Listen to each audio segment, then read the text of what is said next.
TM88 said he hasn't got paid for his production for the Uzi XO Tour Life. It grossed over $6 million. Like, as a producer, have you ever had any situations like that happen before? Not that bad, because I don't have no hits under my belt that sold 6 million. But I'm familiar with a lot of situations where producers didn't get paid, so I know it's a thing in the music industry that everybody's trying to screw over the producers. Me personally, I just went to a small situation where I wasn't sent the paperwork for a track I produced on a mixtape that was supposed to be pushed by a major label. And when I ran by accident into the manager that was supposed to take care of that stuff, she had no idea that I was one of the producers of the song. And I made sure that she sent me the paperwork, you know, right away when I ran into her. So at the end of the day, everything was cool. But I think it depends on the person and how different people handle their business. Because I actually had a good experience too with a manager that did his whole 9 yards. He reached out by email, phone calls, and he made sure all the producers got paid on a EP that was pushed by Atlantic Records. We signed the contract, we got our advance money and everything. As far as what he was supposed to do, he did everything right. So I really think it's about the people more than you know. But yeah, it's a thing in the music industry. We recently did an interview with Leaky Leak, and he talked about the dream. He said the dream is when rappers say, "I got you, man, when I get on." Like, have you ever had, well, in the beginning of your career, was you like giving out beats? Yeah, I was giving away a lot of beats, and even to this day, and I bet any producer or engineer can relate to this. A lot of people are gonna come in your inbox all day long. Hey bro, let's do some stuff together, and when I blow up, I got you, you know. That doesn't work, man. That never works, you know. And it's just the fact that people are scared of contracts, you know. I feel that a contract, it's a tool that, especially if you're a producer, you should use all the time, and you should have it with you, even though that's gonna make the rapper very uncomfortable. It's gonna make him think that you're gonna make him sign his life away. But if you understand contracts and if you use them, it's gonna you know, get you you're not gonna have to go through a lot of bullshit, because what's paperwork? It's paperwork, you know. Word of mouth nowadays doesn't mean shit. So when do you bring up the paperwork? Before the artist shows up, or after the song is made? And that's what I'm saying. I'm not comfortable showing artists the contracts, because that's, first of all, that's what managers should handle, and I know their reaction towards that, you know. So that's a solution that I think would be beneficial, but it's not happening in real life, you know. Like, no artist is gonna sign any type of contract, because that's their biggest fear, contracts, you know. Signing something, a piece of paper. When it comes to like artists and producers sending famous people or people they want to collab with music, sometimes artists or producers change the phrases or the melodies in songs and try to use it themselves. Have you ever seen situations like that before? I heard a lot of situations like that. I actually heard big groups like Migos. They were taking beats from producers and having other producer maybe slow down the sample or just remake the whole beat, you know, just change couple sounds. And yeah, no, that's a practice that a lot of people use. I don't know how true it is, but because I wasn't there to see, but I heard a lot of situations like that, and it happens even on a bigger scale, you know. That's crazy. Yeah. Why do you think that that's allowed, or the industry partakes in someone stealing somebody else's music?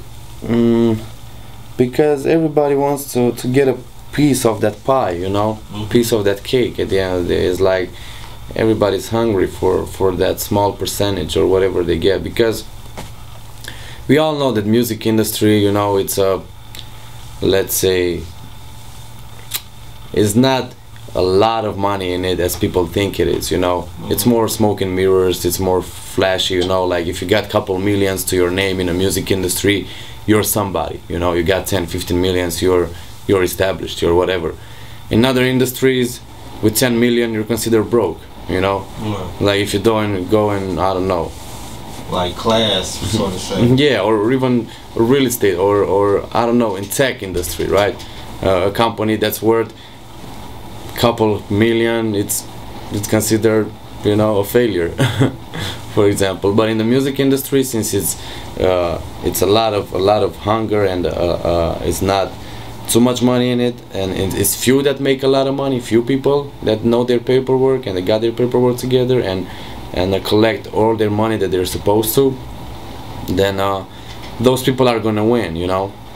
But I feel that, yeah, going back to what you were asking me, is that everybody wants a piece of that cake, you know, and everybody wants to say that, oh, I did this to the song, I contributed to, you know. Yeah, I don't know if you remember that situation, for example, where it's more like a Chicago fact, when French Montana tried to get credit for one of Young Chop's songs. Actually, Young Chop had a song with his brother Johnny Maycash, which I worked a lot with in the past, and he used to be one of my favorite artists, very talented guy.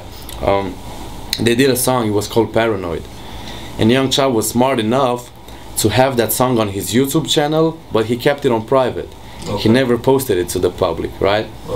So French Montana did a verse to it, and what he did, he got somebody else on the hook, and he tried to drop the song with somebody else on the hook instead of Johnny Maycash, and with the same beat. And of course he gave Young Chop the credit for the beat, but he tried to redo the whole song. So then when he dropped it, Young Chop made that private post on YouTube, he made it public. And it was seen that that song was made years before French Montana dropped it, and it was actually their song. So when French saw that, I think, I don't know what was the situation, but he dropped the song again, and he actually got back with Johnny May on the hook, and they did a video with Johnny May, you know, and they released the song the right way. But it happens a lot, and I don't see a reason for it. I don't know why people are doing that, you know. That's crazy. I never seen it firsthand, but for people to get jacked for their money, somebody might have to get jacked up. Oh no. It happens a lot, man, in this industry, you know, and especially in the rap music.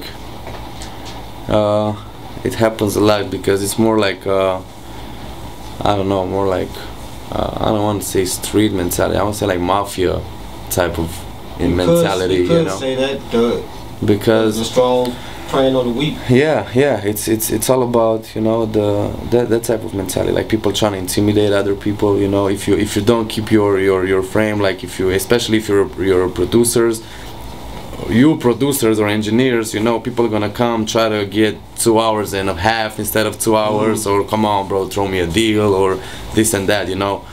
And I don't want to say you gotta be an asshole, but you gotta be very strict, you know. Like me personally, I don't care, man. If you're late, you know, you're late on your time, you pay whatever, you know. I don't do deals if I don't know you for a long time, if I don't know you're serious, you know. I don't even do sessions without upfront payment, with especially with new people, you know.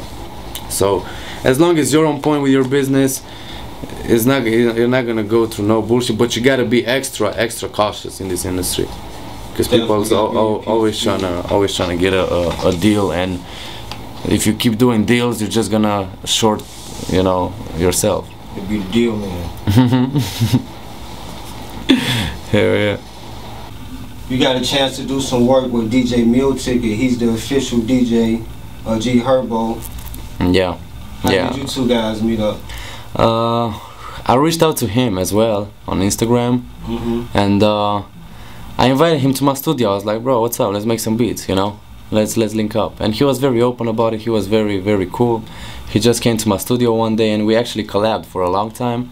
We were making beats almost every day, and afterwards he got his studio in another side of the city, and lately we haven't been collabing that much, but we still keep in touch. We still FaceTime, you know.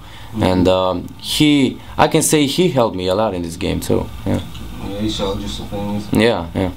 He got like a fun, like happy personality on like social media. Like, how was it like being in the same room? It's the same. It's the same in real life. We have a lot of fun. Yeah, Milton Kid is a funny dude. Okay. Do you listen to G Herbo music? You like G Herbo? I listen to his music, but I can't say I have it on my playlist like that all the time. You know, I listen when I get a chance. You know, or when he comes out with something new, just so I can be on, updated. You know, so what's going on in the city. But yeah, other than that, I don't really play him all day long. Okay. On my playlist. Do you and DJ Meal Ticket have anything like in the stash and involved that might be coming out in the future? Yeah, we had a lot of stuff. We actually had a lot of stuff with G Herbo too. Songs that I heard that I don't know when he's gonna drop or if they're gonna get dropped. But me and Meal Ticket produced a lot of songs, man. I can't even think of how many we did, but we did a bunch of songs together for different artists in Chicago. We did contests, challenges for artists, like we were giving away a free beat and telling people that you gotta do a 30-second freestyle, and whoever has the best freestyle is gonna win a free session with me and Meal Ticket. And we're gonna produce the song, and Meal Ticket is gonna host and promote the single, you know, on my mixtapes. We did I think 1 or 2 challenges, and yeah, I did a lot of stuff with Meal Ticket. You stay busy. Like, you're currently in school for shot virtual reality seminars. Can you explain what that's about? So that's actually a new venture, a new industry. You know, like I feel it's one of those moments when, you know, in the 70s when the internet came around, like when the internet first started. I feel that is the same moment right now as far as the VR. You know, virtual reality is like, until you actually see it, you won't understand how it's like, because it's all a sensation. You know, you put a VR headset on, and you're in a whole different reality, because your brain can't really make the difference between what's real and what's just sensation. You know, so after I first put my VR headset on, I started doing research, and I connected with the biggest VR community in the Midwest, which is Shy VR. But so far I'm more like an enthusiast and passionate, and I do some work as far as the VR, but it's not that consumer friendly yet. Right. You know, people don't know about it, and unless you put a VR headset on, it's very hard for anybody to tell you what it's like. You know, but it's more like 360 videos, pictures. I have a 360 camera that I'm using to shoot VR videos for artists, you know. And it's all about the people that want to innovate right now. Like, whoever understands that this new trend is gonna be very popular sooner than we think, those are the people that are gonna take advantage of the opportunity, you know, to shoot a 360 VR video or a picture or stuff like that, you know. Okay, so is it currently available and it's just not high demand, or it will be on? It's available mostly for the gaming platforms, you know. Okay. Like, they have this platform, it's called Oculus Rift, which is owned by Facebook. They have the HTC Vive, which is owned by HTC, by Sony, by HTC, and they have the PS4 VR, which is owned by Sony. These are the 3 main platforms, and as I said, they're mostly for gaming. Okay. You know. So eventually it's gonna catch up. It's gonna go in all the industries. It's gonna catch up. You know, right now they're shooting movies, VR movies. You know, they're shooting VR music videos, but it's still, you know, it gotta be more. Consumers gotta get more educated, you know, about it. Okay. Before anything. Yeah. So who are some Chicago artists that you're listening to right now?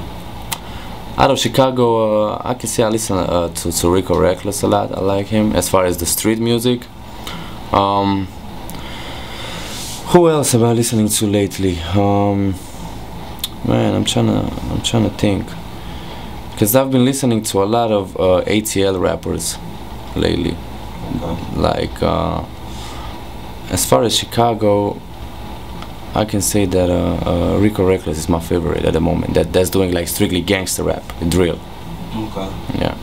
So any R&B or female artists that you might have checked out? Oh, I just found out about a new artist out of Chicago. What was his name? Richie, Gold Richie, I think. I just went to his mixtape release party at the Forge downtown. He's a great artist. He's gonna blow up soon. I'm confident about that. Female artists, not too many. But I met as far as customers that come to my studio, I met a lot of great vocalists and stuff, you know. But they're not established enough for me to even mention their name, you know. People won't know who I'm talking about. All right. So you mentioned you like Rico Recklezz. Like recently, Rico Recklezz and Lil Mister video came out that was fighting and it went viral. Yeah. Since the incident, like Rico has capitalized on the incident. Like, what's your thoughts on the Smart, video? very smart. Yeah. When I saw that, I remember that put some respect on my name. Yeah. Scene. I feel it was the same strategy, you know. When Vermin turned that into a money making thing, that's what he did right now, like selling T-shirts and all this stuff. Yeah, he's smart. Like, you have your own label, you sign artists and work with artists with public relations. Do you think situations like this hurt or? No, they help. They help. They help a lot. Yeah, but depends how you want to be perceived as, you know. Because if you're a savage rapper, people are gonna test that, and you're gonna have to prove it at some point, you know. If you're a ladies type of artist, you know, like me, you make R&B music, you know, you have to prove that as well, you know. Like any type of artist you are, people are gonna test it sooner or later, you know. And I feel that as far as the PR, yeah, it's very important for you to be to promote your real personality, you know, and not to be fake about it. So in your personal opinion, they say a lot of gangster artists aren't gangster, a lot of trap artists aren't trappers. Like, how you feel about that? It's true. It's very true, but as I said, people are always gonna test it, and it's gonna come out eventually, you know. But when you see a guy that is been locked up for gun violence or for a lot of, I don't know, for a big amount of drugs or stuff like that, and that's what they're talking about in their songs, that's good PR for them. Even though it's a bad thing, you know, in their life, like going to jail and stuff like that, as far as the PR, is not a bad thing because they just proved that they're what they're about in their songs, you know. Right. But if you talk all that shit in your songs and somebody's gonna come and test you in real life and put you on Facebook Live, and you look like a clown. I don't want to mention no names, but you might know what I'm talking about. Yeah, you look like a clown, and you know, people are gonna stop listening to your music. You know, you're gonna lose a lot of fans. So you said you like Rico Recklezz. Have you guys met each other before? Yeah, we actually met and we worked together before. Rich made that happen too. Rich is his engineer, and when I met him in person, I really changed my perception about him. Like, as a person, at least towards me, he was a very cool guy, you know, and very easy to work with. His work ethic is great. Yeah, I see you got 2 new tracks on his new mixtape, GTA 6. Yeah, actually one of them was pushed as a single, which is that Cold Cut. That's one of my favorite songs that I produced last year. I could say it's my favorite song from last year. And yeah, that other song as well, that's a dope song too. And I feel we got a good vibe together when we work. Yeah, that song was called Hurting. Yeah. Do you two guys got anything else coming out? Yeah, we do. I don't know when it's gonna drop or if it's gonna drop, as I said before. So I'm just gonna let him drop it if he's gonna drop them. Okay. Yeah. So what's your Instagram name? Instagram is Versus Vlad, VERSUS VLLAD, and it's the same name on Facebook, Versus Vlad. That's pretty much. But I'm more on Facebook than on Instagram. No Twitter? No Twitter. No. I gave up Twitter a couple of years ago. Why you give up on Twitter? Because I don't really see a lot of results on it, you know, and you're limited on Twitter. Like, you can't really do a lot of stuff on it as you can on Facebook, for example, or on Instagram. So Twitter need to step it up. Yeah. Alright, you would like to give any shout outs? Yeah, I mean, shout out to Rich, my partner. Shout out to DJ Ken here in the room. Shout out to you as well for making this interview possible. And shout out to all the people that are focusing on their goals, man. And no matter what it is, bro, Christmas, Super Bowl, Easter, real people don't do that, bro. Real people stay working no matter what. So yeah, shout out to people that work hard to achieve their goals, you know, no matter what it takes. That's facts, 100% facts. Gotta work, work, work. Mm-hmm. And it's your boy Swag signing out. Peace.